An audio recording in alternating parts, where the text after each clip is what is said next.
Hello, everybody. Happy Saturday morning, December 19th, 2020. This is your man, Bobby Hesley, and wanted to treat you guys to a show today that I think you're really going to enjoy. I think it's going to be a healthy little distraction, a healthy little time out from all the craziness that's going on in our country, that's going on in the world. And if you caught my show last night, I mentioned to you guys a new direction that my channel is going to be going in. I'll be getting more into that in the coming days. But the fact is, like I said on my show last night, there are two types of things in our lives. There are two types of forces that are in our lives.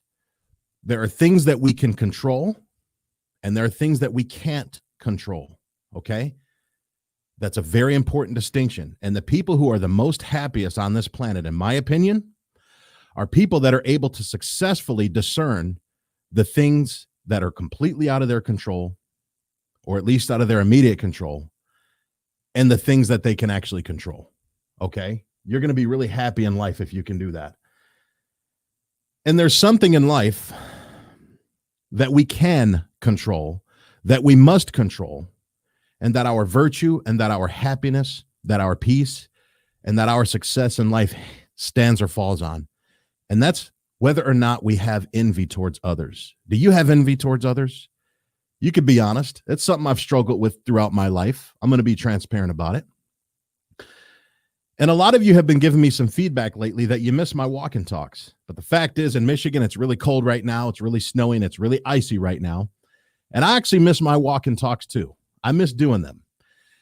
So what your man Bobby Hesley decided to do today is to pull out one of his old walk and talks, to go into the archives. Not many of you have seen this video that I did.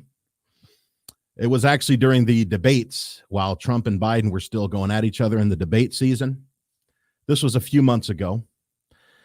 And I want you guys to see a side of me that you don't see normally. I want you to see my more philosophical side. The Bobby Hesley that you've been seeing lately is the analytical Bobby Hesley, the news guy that's reporting on all the latest breaking things that are going on in this election, that are going on in this country.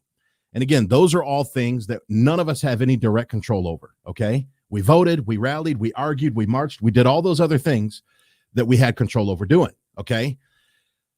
But I want to talk about a topic that we do have control over. So I'm going to play this video for you guys. And my channel is still going to cover these macro events, all these political events. You don't have any worries about that. But a direction that it's going to be taken is I am going to be talking about other topics that are pertinent to our lives. And this is one of them. So I want you guys to enjoy this video. It's a live walk and talk that I did a few months ago. I went into the vault for you. Give me some comments. Give me some feedback. Be sure to like, share this video.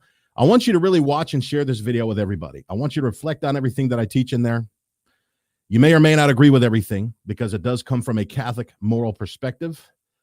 But I also talk about natural law, whether you're Protestant, Jewish, Muslim, atheist, or Catholic. It doesn't matter what your religious inclination is or whether you even have a religious inclination or not. I think what I cover in this video is really going to resonate with you. It's going to uplift your spirits. It's going to educate and enlighten you. And this is going to be a preview to part of the direction that my channel is going to be taken. So I hope you stay tuned in.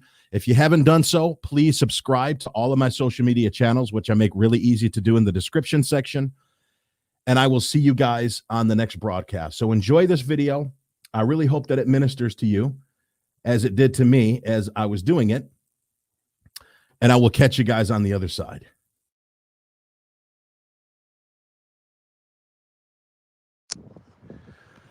Hello and happy Friday morning to everybody. What a beautiful Michigan morning, guys. This is Bobby Hesley, your man, live out in Grosse Pointe Woods at St. Paul on the Lake Catholic Church. I love this church. If I ever lived in Grosse Pointe, who knows? I might move to Grosse Pointe one day once I hit a few goals. This would definitely be my parish. Great little church. And look at this, guys. It's right by the water. Look at this beautiful view. Oh, I love this place. Oops. I love this place, guys. Look at this. Isn't that great? So, I want to do a video today, as you can see. I've written up quite the description of what this video is going to be about today. I'm not really going to talk much about the debate last night because it was what it was. I think Trump did a lot better. There's plenty of other spin doctors that have already given their opinions. Maybe I'll do another video in the next day or two on that. But today I want to talk about a topic that I think hits home with all of us. I really do. And it's the topic of envy. Okay. Now, when is the last time you guys heard the word envy? It sounds like an ancient, archaic word. It sounds like a word that's from thousands of years ago, from the book of Proverbs or from the Bible.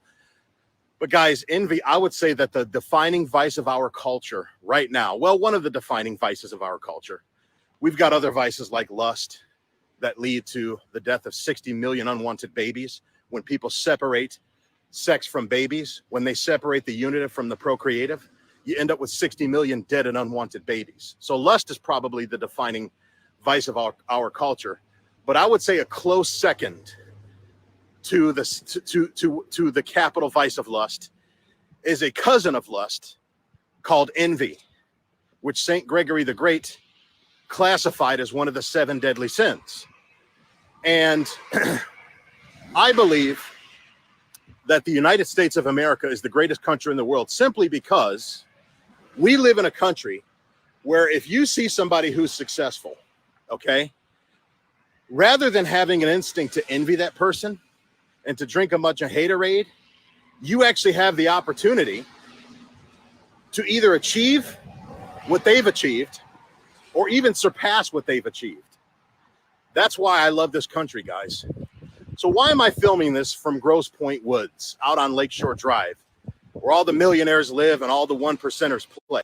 Because this is a multi-million-dollar area, guys. I mean, look at how beautiful this place is. Look at this. How did I discover Lakeshore Drive?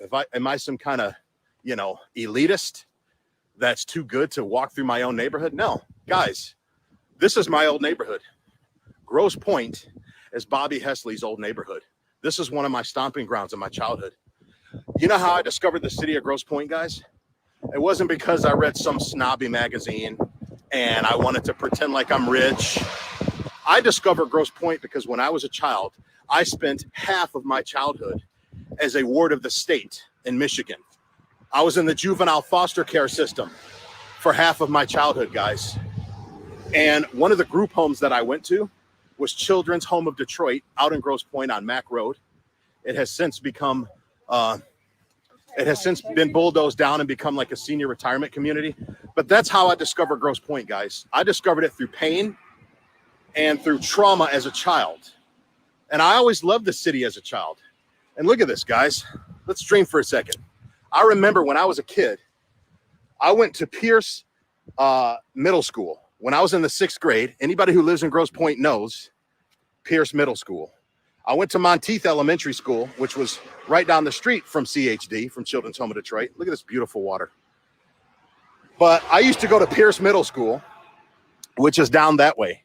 And what we would do is we would leave the group home every morning in the kids' van, right? And we would take Lakeshore Drive all the way to Kercheval. And I would go to Pierce Middle School out in Grosse Pointe. That's how I discovered Lakeshore Drive, guys. That's how I discovered it. And it's always made an imprint on me. Look at this, guys. Look at this prosperity. Look at this mansion here. Got their Cadillac parked in the driveway. Look at this other mansion here. Imagine waking up. You live in a house like this, and you wake up to a view like that. Look at that, guys. Isn't that gorgeous? Absolutely breathtaking and gorgeous. So I'm out in Grosse Pointe. Now, guys, if you read the description of this video, I had a series of questions that I want you to honestly ask yourself when you read this video. So when you see a house like this, guys, think about this. When you see a mansion like this, okay, what is your first instinct? You don't have to answer the question loudly. I mean, you could weigh in on the comments if you want to get a discussion started. But what is the first thought that comes to your mind about the person who would own a house like this? Look at this. What are your first thoughts? Is your first instinct, is your default factory setting to look at a house like that and say, wow, the people who live there must be greedy. The people who live there, look at this house. The people who live there in this neighborhood must be godless idolaters. They must chase money. They must live for money. Is that your first thought? When you look at mansions like this, is your first thought how many people that the owners of this mansion screwed over in order to afford to have the kind of wealth that would afford them a mansion like this? How much injustice they committed in order to live in a mansion like this? Are those your first thoughts? Is your first thought that's not fair? That they're able to live in a mansion like this on Lakeshore Drive with a beautiful ocean view that they can wake up to every morning? And it's not fair that I'm not able to because of systemic racism, because of sexism, because of climate change, because of white supremacy, right? Because of wealth inequality, because of President Donald Trump, because of the wealthy 1%. Do you look outward? Rather than looking inside of yourself, do you look outward and do you envy these people? And if you do envy these people, you're committing a sin. You are. And you need to repent. And the fact is, St. Thomas Aquinas, who I believe is the greatest thinker of all time, gave a great definition of envy. And I actually printed it out, and I'm going to look like a weirdo because you got people walking their dogs, enjoying the weather. I'm actually going to read St. Thomas Aquinas' ancient definition of what the sin of envy is. And I want you to just listen to it, just turn off the emotional side of your brain, and just turn on the logical part of your brain, and just close your eyes and just process what St. Thomas Aquinas, the angelic doctor, teaches regarding the vice of envy. And here's what he says. It's from the Summa Theologica, from the Secunda Patris, the second part of the second part, section 36, question 1. And here's how he defines envy. He says, the object of a man's sorrow is his own evil.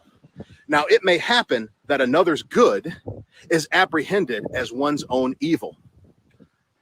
And in this way, sorrow can be about another's good.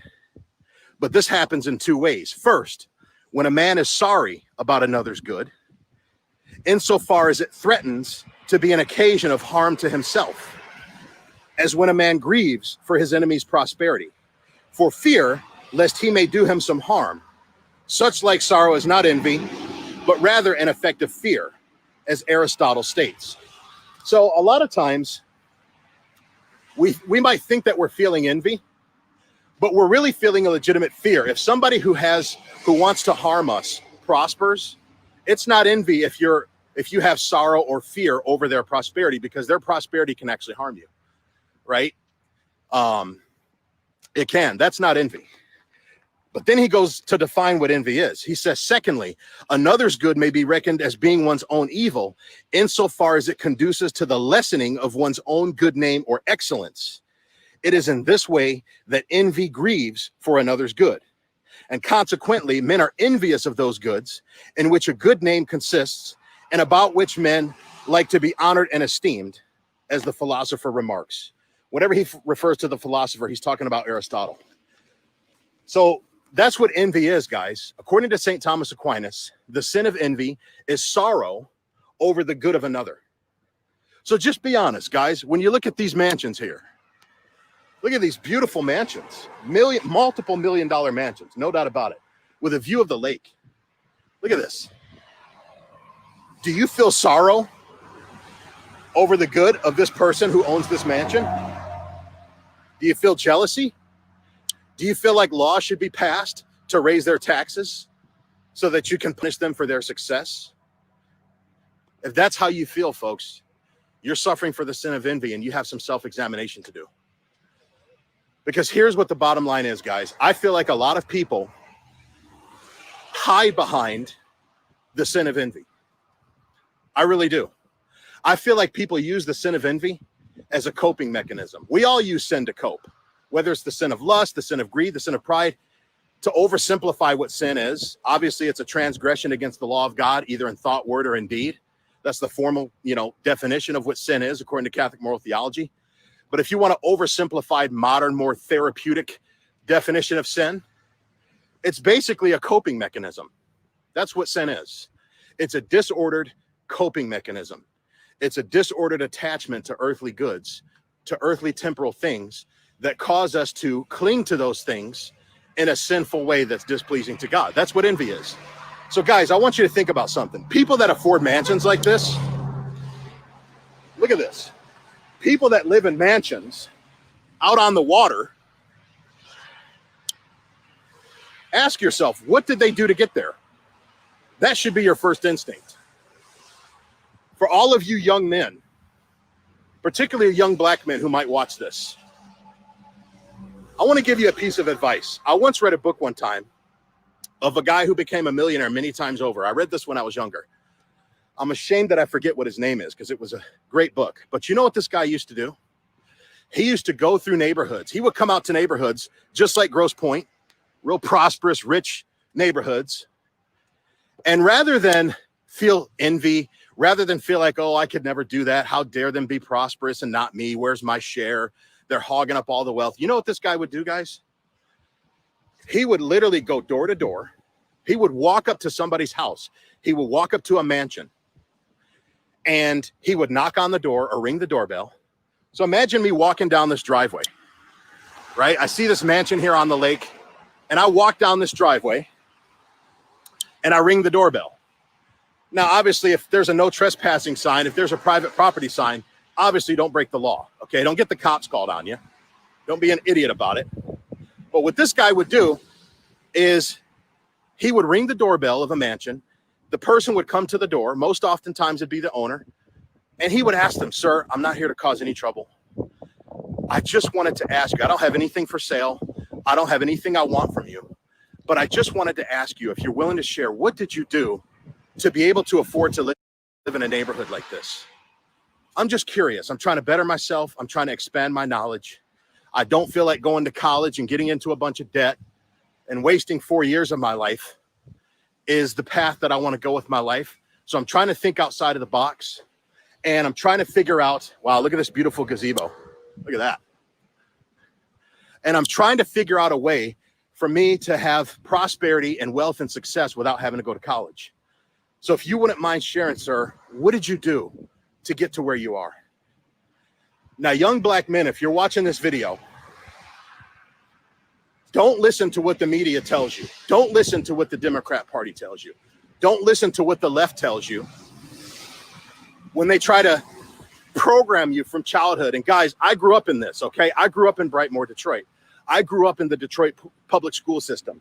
And everybody who had authority over me, everybody who had responsibility over my education, over my training, over my well-being, almost all of those people went out of their way to try to brainwash me into thinking that I'm a victim, that I have no shot in life because of the color of my skin. They would feed me this degrading narrative that because I'm black, I've got a disadvantage in the world. And pretty much in so many words, they never came out and said this. I'd almost have a little bit more respect if they were just honest and came out and said, you know what, Bobby, because you're a black guy, don't even try. Don't even bother. And that's pretty much what the left tells to black people. They say, because of the color of your skin, because you live in America, because of systemic racism, because of climate change, because of class warfare, because of this, because of that, you basically may not, just don't even bother trying to succeed in life. Just don't even apply yourself because you don't have a shot like the white man does. That's so degrading. That is white supremacy right there. It really is. It's degrading and it's defiling and it's false and it's based on envy. Because not only does it teach you to not even bother trying to apply yourself to maybe afford to live somewhere like this or live wherever you want or however you want. Not only does it say to not even bother with that because you got too much melanin in your skin and it ain't even worth giving it a college try, but anybody who has those things, you should be envious of them and you should vote Democrat. You want a little slice of what they have? You see these three ladies that don't have a care in the world? You know, you want to be like them? You should vote Democrat so that you can get a slice of their wealth because it's earned. They took it from you. They stole it from you. They compensated it from you. You should get reparations that come out of their pockets. That's a degrading narrative, guys. That is a degrading narrative. And it's, thank you. And it's disempowering. It really is. So what this guy would do is he would go door to door in mansions, and he would ask the people that live there, what did you do to get where you are? Now, that sounds really ballsy. That sounds really gutsy to do, and it is. And you got to be smart about it. What I would advise you to do is pull out your ID, have your ID with you when you ring the doorbell. So I would never do this, obviously, but if I were to do this, I would have my ID, I have my driver's license, I'd ring the doorbell, ding, ding. And I'd say, hi, my name is Bobby Hesley. Listen, here's my ID. I have nothing for sale. I don't want to buy anything from you. I don't want any trouble. I'm not trying to trespass, but I really would love to know what it is that you did to be able to succeed and achieve the status that you have to be able to live in a neighborhood like this. And believe it or not, guys, you'll have to play the numbers game because you'll have a lot of people that may not be comfortable talking to a stranger. You'll have a lot of people that may not, want to share that information with you. But if you keep at it and you play the numbers game, you will strike oil and you will find somebody who's actually willing to share what they did to get to where they are. And as a matter of fact, a lot of successful people love talking about their journey. They love being able to pay it forward. They love being able to talk about and retrace their steps and look back on their life choices, look back on their decisions, and relive that with somebody to celebrate the fact that they got to where they are. And guys, that is education. That is knowledge that you cannot put a price tag on. If you were to have a conversation for 20 minutes, 30 minutes, 45 minutes with a millionaire that has basically gotten into the 1% of society, that conversation alone far outweighs the value of a $100,000 college degree. It'll get you much further in life than a $100,000 college degree that's going to put you in debt, that won't even land you a job to be able to pay off the degree. I have so many friends, guys, who have master's degrees that are struggling financially right now, and they did everything they were told to do. They kept all the rules. They obeyed society, right? They graduated from high school. They went to college. They got into debt. They went to undergrad. They went to grad school. They did everything society told them to do. And now they're stuck in $100,000+ debt that they have no shot in sight of paying off anytime soon, while the interest steadily piles because the Obama administration made federal changes to the federal student debt program that makes it pretty much impossible to get student loan interest waived. And it basically locks you into debt for pretty much the rest of your life. It really does. Whereas you could learn a trade, you could read books, you could watch YouTube videos, you could buy courses, you could learn all kinds of trades that would cost a fraction of the money that the college degree would cost, and it can make you a six-figure income in your first year. You could invest 10, 20 grand into a trade school, learn how to become an electrician, learn how to become a plumber, learn how to become a contractor, learn a trade. And that doesn't even mean that you have to necessarily do manual labor. You could still be a businessman about it, and you could build a trade business and have people work for you. But you could learn a trade that a lot of people would look down on. Guys, do you realize that a good plumber, a decent plumber, could make 150 grand a year without killing himself to do it? How many people would look down on plumbing? A lot of people. Oh, that's beneath me. I'm a college man.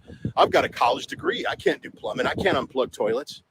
Well, enjoy your student debt and enjoy your zero prospects of having any kind of financial success anytime soon. Because there's other people that are willing to go to trade school, that are willing to think outside the box and disobey what society tells them to do. And they get themselves to a point where they're making a six-figure income. So consider doing that, guys. And there's a new E word that I want you to learn.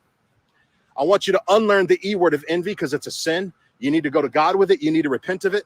You need to knock it off with all this class warfare, all this tax the rich crap. Knock it off. Don't tax the rich. Why? Because the rich are the ones who provide jobs. They really are. The rich provide jobs, guys. And the problem is, if you tax the rich, if you raise income taxes on the wealthiest among society, guess what? That's less money that they can invest into their own companies. Now, that sounds selfish, but let me tell you why it's not. If I was a multimillionaire and I had a company, and somebody like Joe Biden becomes president, and he wants to raise taxes to confiscatory levels that are basically going to take 60% of my income, which 50 Cent realized the other day. And that's why 50 Cent signed on to Donald Trump's Platinum Plan, along with Ice Cube, who helped engineer the whole thing. 50 Cent realized that if he votes for Joe Biden, that he is basically going to lose 60% of his wealth. Now, that sounds selfish, right? Well, he should have a big heart. He should care more about the poor and the hungry and downtrodden and donate his money to the federal government, because the federal government is just so much better than the church at taking care of the poor and taking care of the underclass of society. That ain't true. You want to take care of the poor, reach into your own pockets and do your own charity. You don't need to donate money to the IRS to take care of the poor. But the fact is, if I own a company and taxes go up, that's more money that I have to pay to Uncle Sam, which means that's less money that I can set aside to hire new people. That's less money that I can set aside to train new employees. That's less money that I can set aside to upgrade my product or service, which will provide more value to everybody. That's less money that I have to expand my business to make it bigger, which again will create more jobs, more products, more services, more value. That's less money that I can dedicate to, just running my business. That's going to hurt the economy. Guys, you cannot tax a society into wealth. It doesn't happen. You can't tax society into wealth. When Reagan did the tax cuts back in the 1980s, he took the top tax bracket from 90% all the way down, I believe it was to 28%. You know what happened, guys?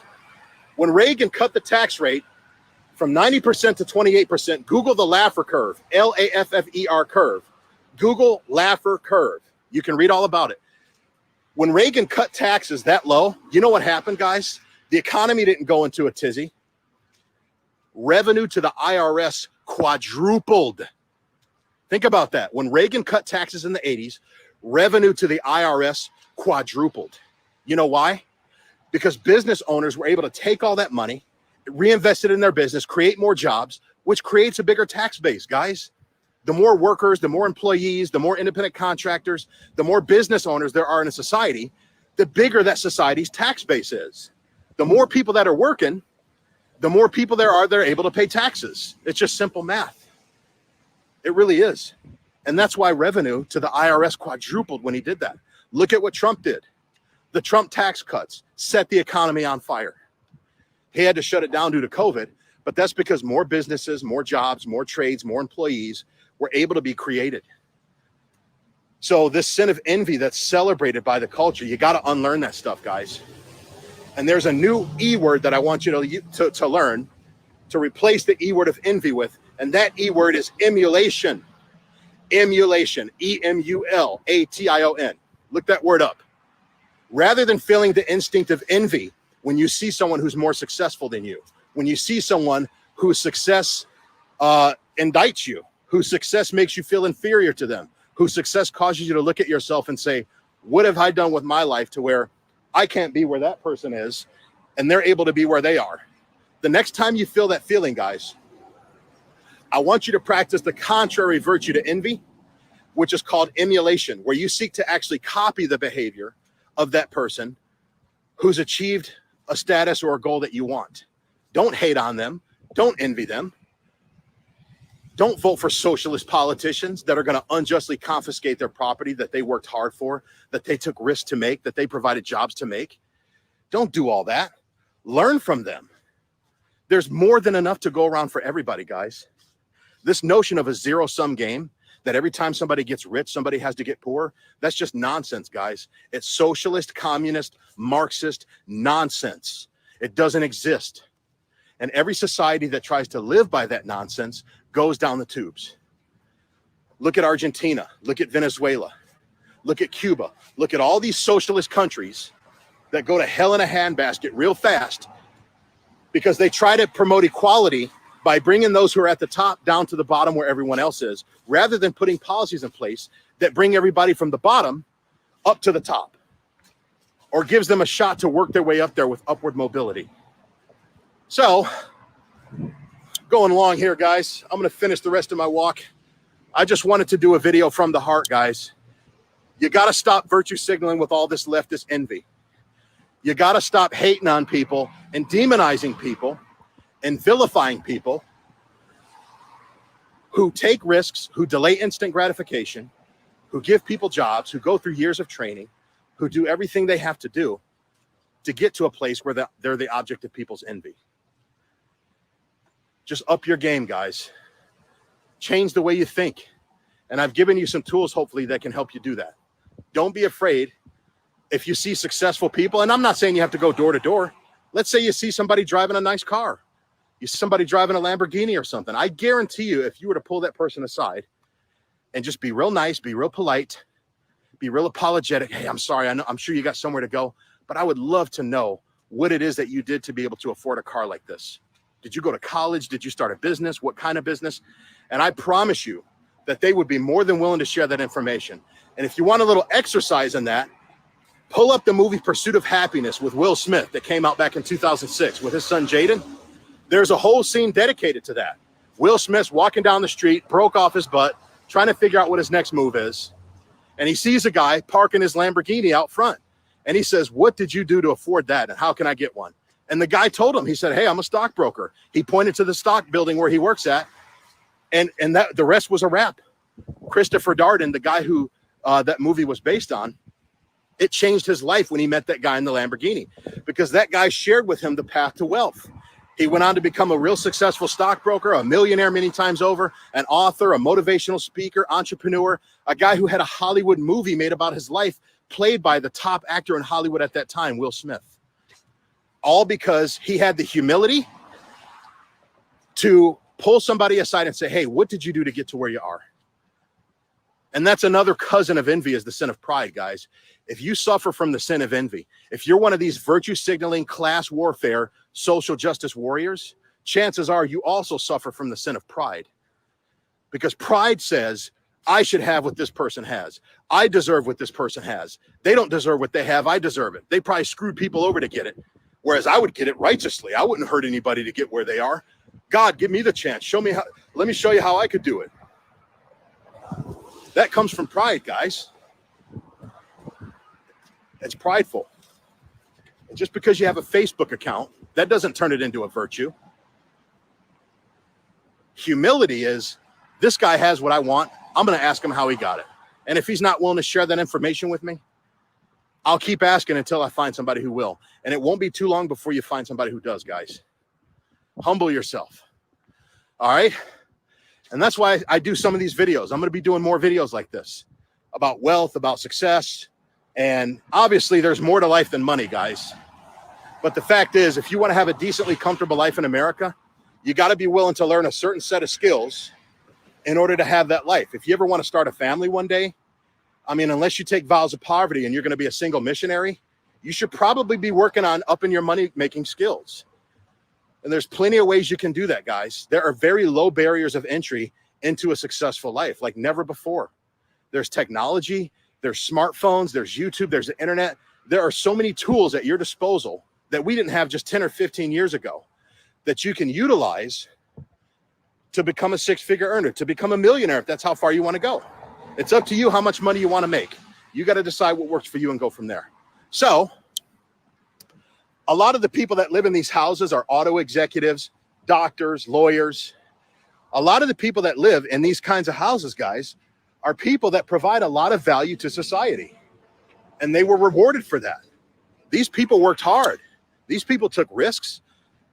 Guys, how willing are you how willing are you to be a perpetual rookie? To always be in need of coaching and mentorship from people? Guys, I've got all kinds of different coaches. I'll do a video on that at a later time about all the different coaches I have in my life for all the different areas that I seek guidance on, that I pay people to give me guidance and coaching on, that speeds up my learning curve, that helps me avoid landmines. You definitely want to have somebody looking over your shoulder, guys. Somebody that's gone before you that can guide and mentor you. That's another key to fast success. So I'm going to finish my beautiful walk here, guys. I'm in Grosse Pointe, my old stomping ground from when I was a kid, when I was in the Children's Home of Detroit foster care home. And decades later, I'm out here doing walks on the same road, Lakeshore Drive, that I used to drive down, or that the staff would drive me down every morning when they took me to Pierce Middle School. This is my old neighborhood, guys. It really is. And that's proof of the American dream, guys. You could be a kid from Detroit in the foster care system at Children's Home of Detroit, and years later, you could be making videos, walking the same road that you used to drive to school every day about how to be successful.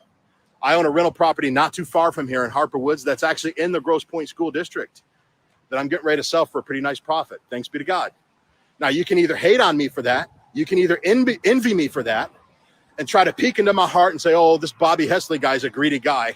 Or you can humble yourself and shoot me a DM or contact me somehow and say, hey, Bobby, how did you do that? How can I do that? That's the path of humility, guys. That's the path of virtue. And that's the path of wealth and success. So thanks for tuning in, guys. Have a great Friday. Make sure you get out there and take advantage of this awesome Michigan weather. It's supposed to be up to 63 degrees today. Really excited about that and doing my walk. And I will see you guys on the next video. Maybe I'll do a video this weekend, giving my thoughts on the debate last night. So God bless, and I will talk to you guys soon. Take care.